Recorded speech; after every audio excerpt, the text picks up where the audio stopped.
Hello viewers, you are watching my channel Maths Exposure. Today we have a ratio related problem, so let's read out and see what information is given to solve the problem.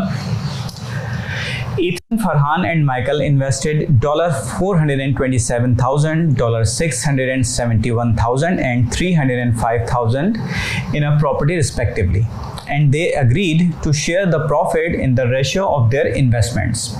After a few years, they sold the property for $1,897,500. Find the amount of profit each of them received. So let's move forward to solve our solution. इस problem में हमें तीन information given है. एक तो number one their individual invested amounts, and number two the selling price of the property, and the most important thing they agreed to share the profit in the ratio of their investment. Means के जो इन तीनों ने अपना invest किया amount, उसके ratio के हिसाब से जब ये अपनी प्रॉपर्टी को सेल करेंगे तो उस रेशियो के हिसाब से उस प्रॉफिट के अंदर भी उनको शेयर मिलेगा. फर्स्ट ऑफ ऑल हम क्या राइट करेंगे, इनके इन्वेस्टेड अमाउंट लिखेंगे और उनको ऐड करेंगे. ऐड करने से हमें क्या होगा, टोटल इन्वेस्टेड अमाउंट हमें हासिल हो जाएगा. और वो हम क्यों करेंगे, इसलिए कि हमें सेलिंग प्राइस दी हुई है और उन्होंने जो अपनी प्रॉपर्टी सेल की है वो प्रॉफिट में की है. तो हम जब इनका total invested amount selling price में से सब्ट्रैक्ट कर देंगे तो हमारे पास प्रॉफिट आ जाएगा. तो सबसे पहले हम क्या लिखेंगे, total invested amount, which is equal to 427,000 plus 671,000 plus 305,000. So this will become $1,403,000. अब नेक्स्ट स्टेप में हम क्या करेंगे, इसका हम प्रॉफिट निकालेंगे और इस टोटल इन्वेस्टेड अमाउंट को हम सब्ट्रैक्ट कर देंगे उस अमाउंट से जितने में इन्होंने सेल किया है, तो हमारे पास प्रॉफिट हासिल हो जाएगा. तो हम क्या लिखेंगे, profit is equal to 1,897,500 minus 1,403,000. So this will become $494,500. तो ये हमारे पास इसका आगे है प्रॉफिट.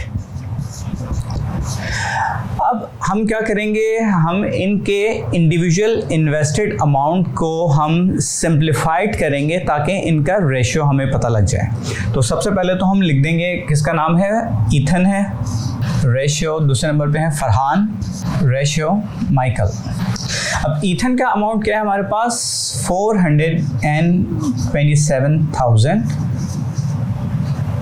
रेशियो, और हमारे पास फरहान का है 671,000 रेशियो, और माइकल का अमाउंट है हमारे पास 305,000. अब देखिए सबसे पहले तो ये तीनों जो एंटिटीज़ हैं उनके जो ट्रेलिंग जीरोस, मींस के ये सबसे पहले तो हम इसको सिंप्लीफाई किस तरह कर सकते हैं कि हम तीनों एंटिटीज़ को 1000 से डिवाइड कर दें. सो ये क्या हो जाएगा, 427,000 divided by 1000 ratio 671,000 divided by 1000 ratio 305,000 divided by 1000. तो अब से क्या होगा, हमारे ये 3 zeros कैंसिल हो जाएंगे ये, तो ये क्या रह जाएगा हमारे पास 427 रेशियो 671 रेशियो 305. अब देखिए हमें पता है कि जब भी हमें होल नंबर्स या इंटीजर्स का सिंप्लीफाइड फॉर्म मालूम करनी हो रेशियोज की, तो हम उनका highest common factor find out करते हैं. तो अब ये हम इन तीनों नंबर्स का हाईएस्ट कॉमन फैक्टर मालूम करेंगे. वो मैं इस साइड पे एक कॉलम में कर लेता हूँ, यहाँ पे एक लाइन ड्रॉ करके. तो अब देखिए हमारे पास तीन अमाउंट क्या है, 427, 671 एंड 305.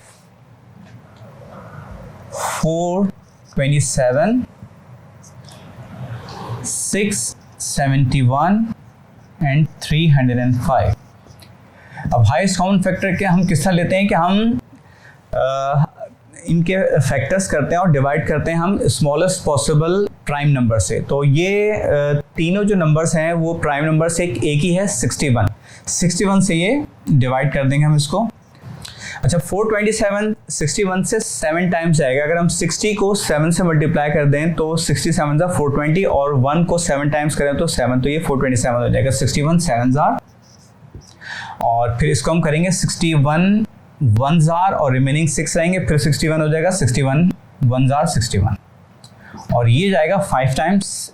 65 ज़ार 300 एंड 5 1 ज़ार 5 तो 305, तो ये 5 टाइम्स जाएगा। अच्छा ये तो मुझे पता था कि ये इजीली 61 से, मगर समटाइम्स लोगों को पता नहीं होता, तो उसका एक दूसरा ऑल्टरनेट वे ये है कि आप इंडिविजुअली इन तीनों के फैक्टर्स मालूम कर लें, या इनका इंडिविजुअली इन तीनों का आप क्या कहते हैं प्राइम फैक्टराइजेशन कर लें। तो वो भी कर सकते हैं आप, जैसे कि 427 का आप ले लें तो ये हो जाएगा हमारे पास 7 से डिवाइड हो जाएगा। 7 6 ज़ार एंड 7 1 ज़ार, ठीक है। तो इसके 427 के कितने बन गए हमारे पास फैक्टर्स? 7 एंड 61। सिमिलरली हम 671 को भी देख लेते हैं। तो ये जाएगा 11 से 11 6 ज़ार 66, रिमेनिंग 1 11 हो गया। 11 1 ज़ार 11, तो हमारे पास 671 के हमारे पास क्या फैक्टर्स बन गए? 11 and 61। 11 multiply by 61 and number 3 क्या है हमारे पास? 305। तो इसको हम 5 से डिवाइड कर देंगे। 5 6 ज़ार एंड 5 1 ज़ार, तो इसके कितने हो गए हमारे पास? 305 is equal to 5 multiply by 61। अब आप इन तीनों में देखें हाईएस्ट कॉमन फैक्टर क्या है? 61 आ रहा है दोनों में कॉमन जो है। तो इस यहाँ से हमने डायरेक्ट निकाल लिया था और यही हमारी सिंप्लीफाइड फॉर्म आएगी हमारे रेशियोज की।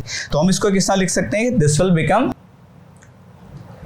7:11:5। अब हम इसको इरेज करके कंटिन्यू करते हैं, इससे हमारे पास जगह खत्म हो गई है। अच्छा देखिए हमारा ये सिंप्लीफाइड फॉर्म में हमारे पास इनका रेशियो आ गया था 7 11 एंड 5।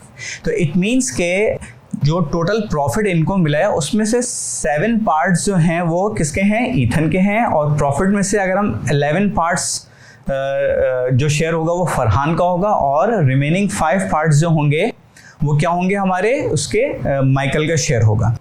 तो अब अगर हम इनको ऐड करें, फर्स्ट करें कि ये क्या है, अब हम यानी कि इसकी अपनी इक्वेशन किस तरह बना सकते हैं, मैं आपको चीज़ समझाने के लिए बता देता हूँ। 7 + 11 + 5 विच इज इक्वल टू हमारा प्रॉफिट कितना निकला था? 494,500। तो क्या ये अगर इसको हम ऐड करें 11 और 5 16 16 एंड 7 23, तो 23 is not equal to this amount.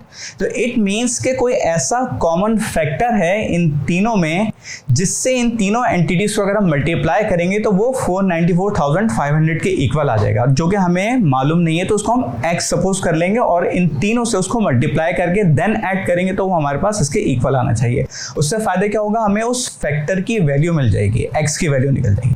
तो हम क्या करेंगे? 7 × x + 11 × x + 5 × x, इन तीनों से उस फैक्टर को हम मल्टीप्लाई कर रहे हैं, इसलिए कि हमें वो फैक्टर पता नहीं है। अब हम इनको ऐड कर देंगे, दिस विल बिकम 494,500। तो दिस इंप्लाइज दैट, तो ये कितना हो जाएगा? 23x is equal to 494,500, और this implies that x is equal to 494,500 divided by 23. So this implies that x की वैल्यू क्या आ जाएगी हमारे पास? x is equal to 21,500। तो अब ये x ये वो फैक्टर है, यानी कि ये 21,500 वो फैक्टर है। अगर हम इससे 7 को और 11 को और 5 को मल्टीप्लाई कर दें देन ऐड कर दें तो वो इसके इक्वल हो जाएगा। तो अब हमें पता है कि शेयर ऑफ ईथन हमारे पास क्या है? 7x। तो हम इसको सिंपली अब किस तरह निकाल लेंगे? हमें पता है share of Ethan is equal to 7x which is equal to, अब हम क्या है x की वैल्यू को 7 से मल्टीप्लाई कर देंगे तो क्या आएगा हमारे पास? 7 multiply by 21,500 which is equal to $150,500। तो जिससे के $150,500 किसका शेयर हो जाएगा हमारे पास, ईथन का। अच्छा, अब हम साइड पे कर लेते हैं जो है फरहान और माइकल के शेयर के लिए। हम यहाँ पे एक कॉलम बना लेते हैं। अच्छा, अब हम ये देखेंगे हमारे पास फरहान का क्या शेयर था, 11x। तो शेयर ऑफ फरहान हम किस तरह लिख सकते हैं, share of Farhan is equal to 11x। तो ये क्या हो जाएगा, 11 मल्टीप्लाई बाय, और x की वैल्यू हमारे पास क्या है, 21,500। तो हम 11 को 21,500 से मल्टीप्लाई कर देंगे तो हमारे पास क्या आ जाएगा, $236,500। तो ये शेयर हो जाएगा हमारे पास फरहान का। और फाइनली हम किसका, माइकल का। माइकल के शेयर हमारे पास 5x है, तो शेयर ऑफ माइकल कितना है, 5x is equal to 5 multiply by x की वैल्यू हमारे पास क्या है, 21,500। तो हम 5 से मल्टीप्लाई कर देंगे 21,500। So this will become $107,500।